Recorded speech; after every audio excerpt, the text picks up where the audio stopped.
Credit cards are bankrupting Americans. You see that headline everywhere. And is there some truth to it? Well, we're going to discuss that here in this video. So if you would, hit the like and subscribe button and let's look at it together.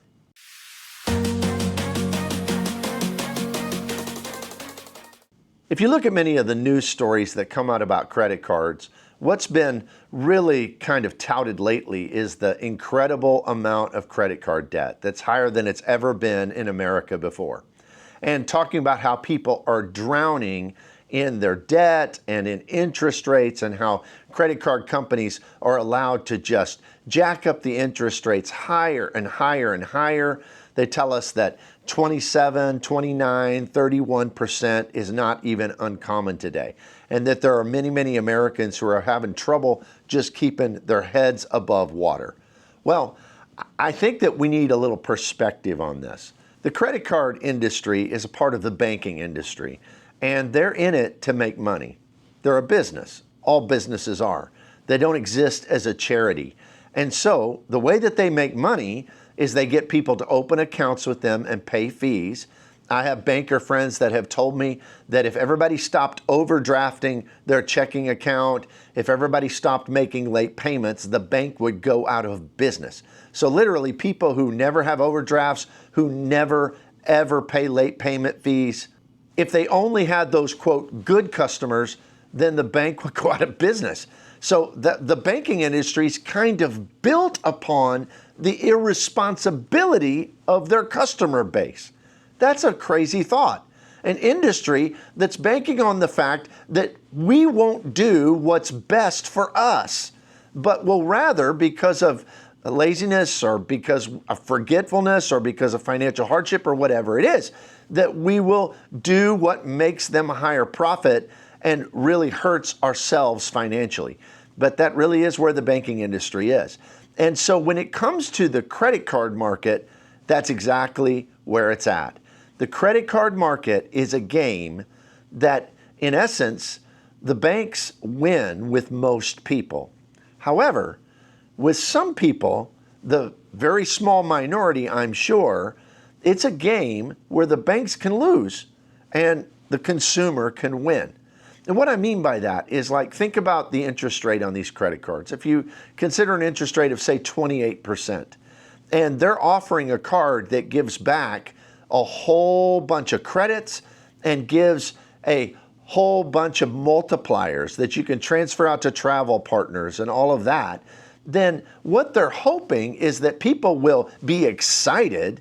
They'll draw them in with these point offerings and these great credits, and people will pay their annual fee and they'll use the card and use the card and use the card, but run up their balance really, really high and then not be able to pay it off. So then they're paying the bank 28% interest and they're giving you 5% interest. Well, if you do basic simple math and you do some subtraction there, then guess who's coming out ahead? Not the consumer. The bank's coming out ahead big time. So they offer all of these benefits. Now, what's really interesting to me is the new trend is to have higher annual fees and to give back credits. And if you add up all the potential credits that you can get with a lot of these cards, then those credits equal more than the annual fee. So in essence, they would be paying you. But part of the game is they make the credits really difficult to use.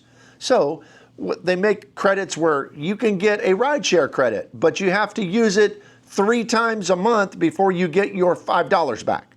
Well, in essence, you could get the $5, which would be $60 a year, but you got to go through a lot of hoops. You got to take 4 rides a month to get that back.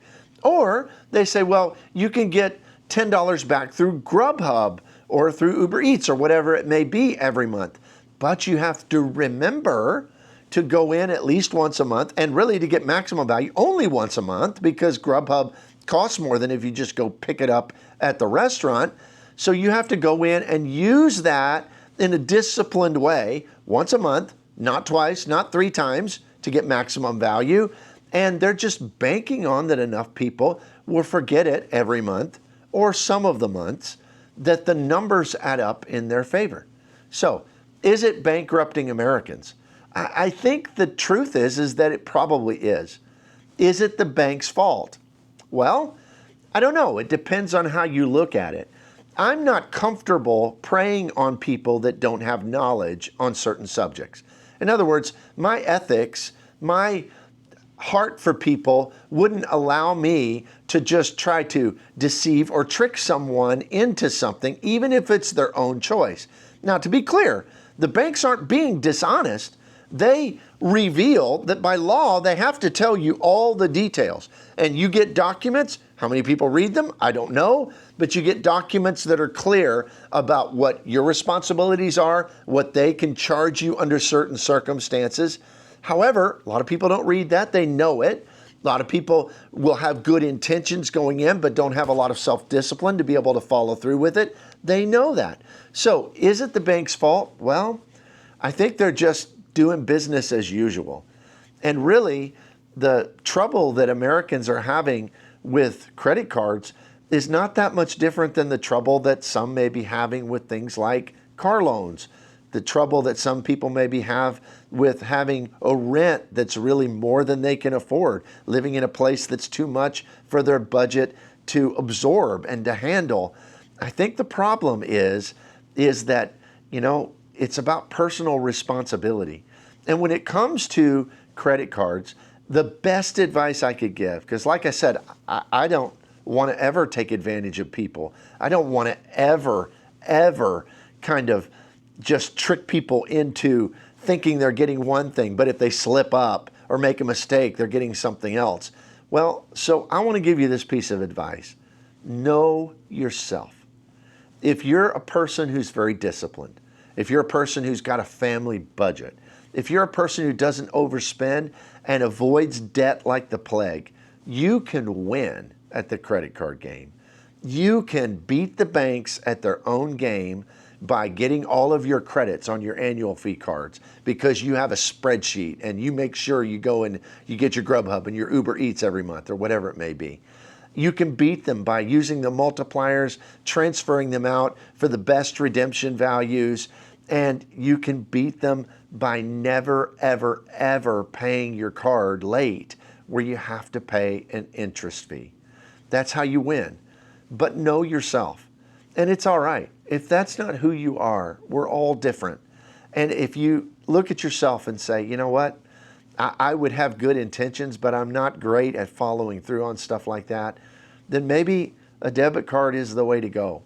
Maybe just go into cash. For years, we used cash envelopes, and I'd go to the bank and I'd get out cash. We put it in envelopes, and then we would, if we wanted to go out to eat, we'd pull out the dining out envelope, pull out enough money to go. But you know what was great about that? I mean, yeah, it was antiquated, it was old-fashioned, and not many people are using cash anymore. But what it did is when we ran out of money in that envelope, we stopped spending money in that category, and we didn't overspend, and we didn't go into debt.